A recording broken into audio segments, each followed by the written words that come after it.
Good morning, everyone. My name is Lei Ding. I'm from Indiana University Statistics Department. I'm a second-year PhD student. And today I'm going to talk about a preceding paper named Predicting Phenotypes from Gene Expression Data using a statistical method we developed. We call it EMER. And this work is done with my advisor, Professor Daniel McDonald. So with the technology breakthrough from microarray to RNA-seq, we are having more and more gene expression data. And combining this gene expression data with the clinical data, we can do different types of analysis, statistical analysis. First of all, if we have continuous phenotypes, we can do prediction. For example, we can use gene expression data to forecast the survival time of a patient. If we have discrete phenotypes, then we can do classification as well. And for example, we can indicate the presence of disease and also drug response of cancer subtypes from gene expression data. And behind all these prediction and classification problems, more importantly, we want to find some genes that are related with those phenotypes.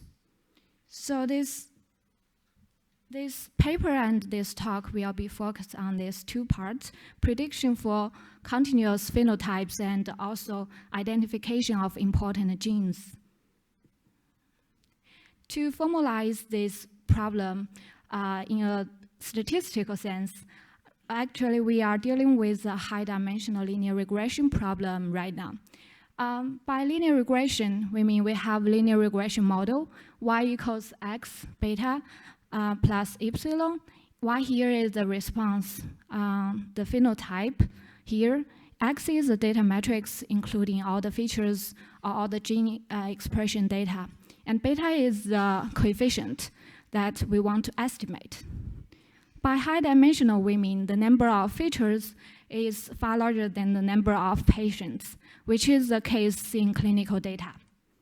And we also, for convenience, we also assume Y and X are all column-centered. So the research goals here is to find important genes in predicting this phenotype.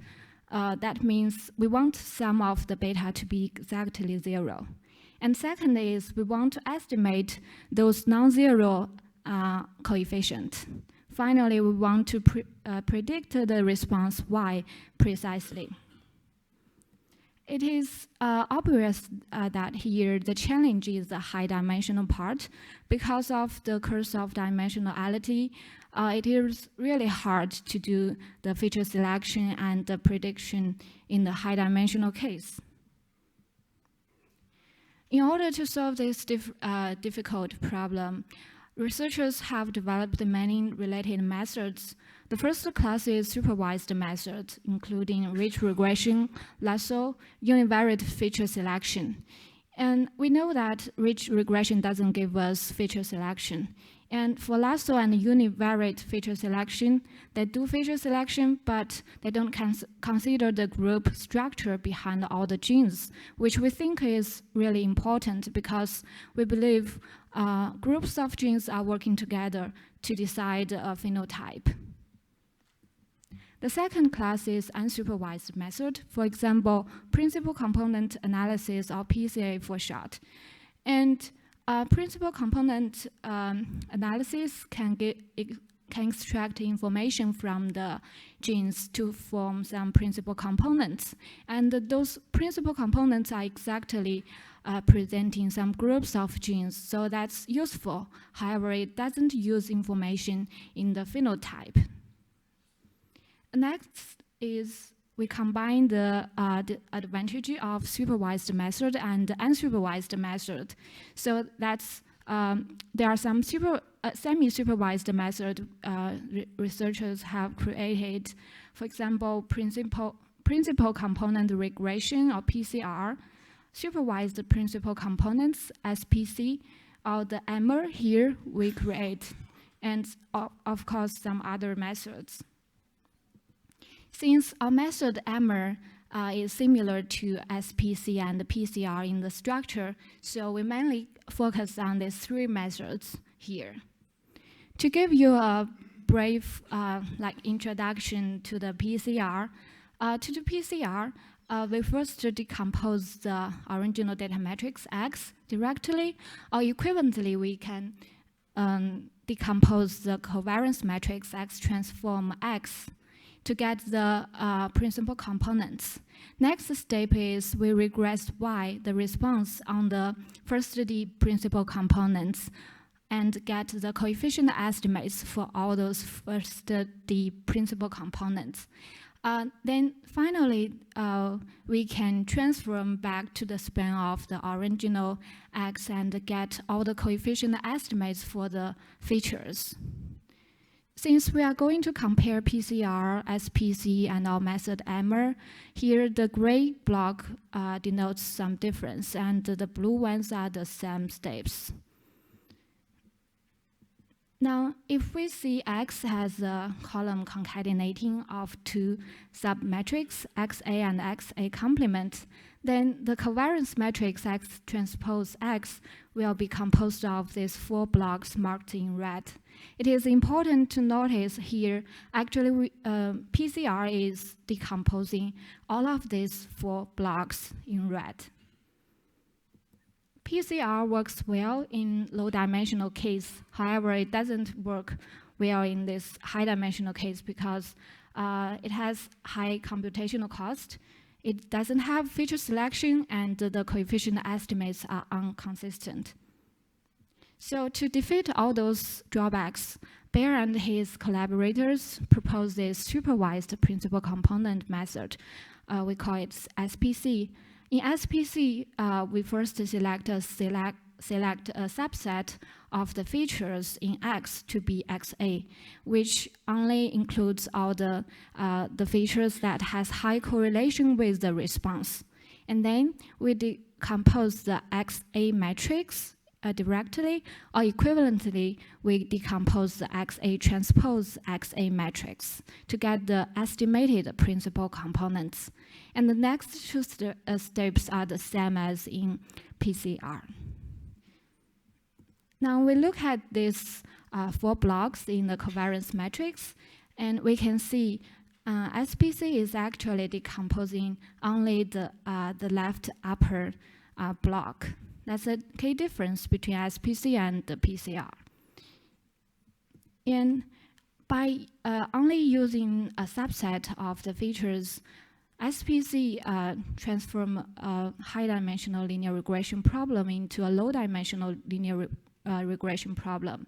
And it works well in many cases. However, it has one main drawback, that is some important features that are important in predicting the phenotype might be ignored unless they have high correlation, marginal correlation with the response. So we want to overcome this drawback. We think the information in XA complement matrix are also important. We want to include that. So here is our method, EMER. Similar as in SPC, in EMER, we first select a subset of X as XA that includes all the features that have high correlation with the response as well. And then all the rest features goes to XA complement. Then the X new matrix is column concatenating of these two submetrics. The next step, we are decomposing the X new transpose XA matrix and to get the estimated principal components. The next two steps are the same as in PCR and SPC. So now let's look at this covariance matrix again, these four blocks. And we can see EMER tries to decompose the left two blocks marked in red here. And that's a key difference.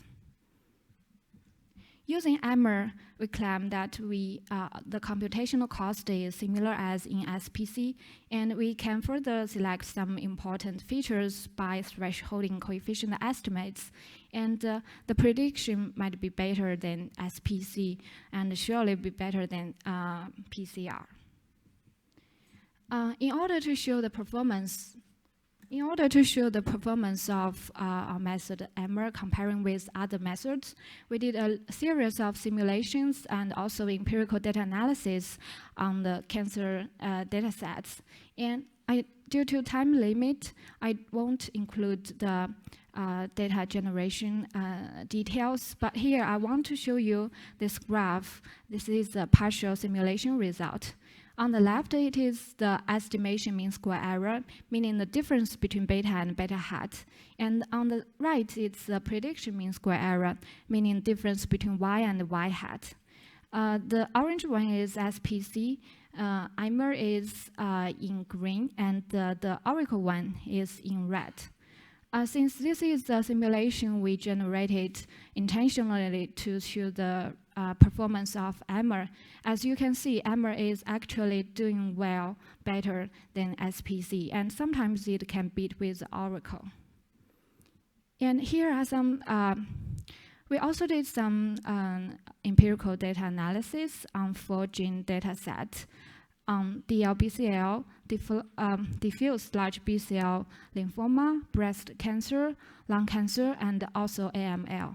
We tried different methods, including EMER, SPC, lasso, ridge, and some others. And here we use gene expression data to predict the survival time of patients with these 4 cancers.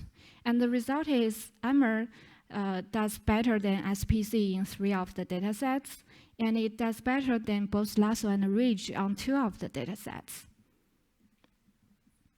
And here is some detailed analysis on the DLBCL data, where EMER selects only 26 important genes in predicting the survival time of patients with DLBCL. And here is a list of the 26 genes. To show the biological importance of these 26 genes, we also did a thorough literature review about these 26 genes, and we find that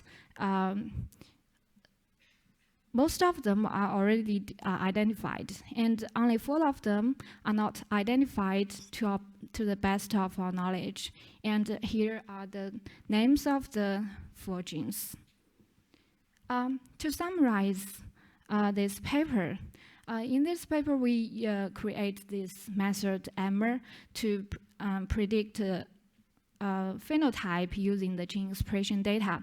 However, what I want to emphasize here is EMER is more like a general statistical method to deal with the high-dimensional linear regression problem, meaning as long as you want to fit a linear regression problem and your response is continuous.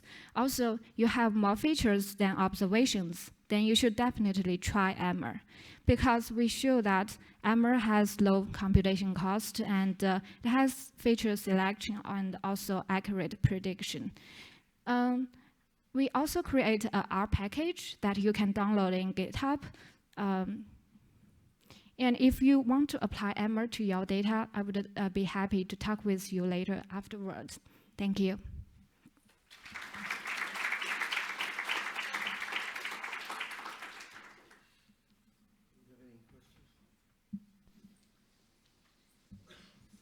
Yeah, thanks for the interesting talk. So I was wondering, maybe you have a very good reason for that, but I'm not getting that.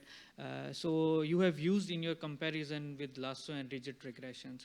So I was wondering why elastic net was not used, because I think that is more closer to or more natural approach for feature selection.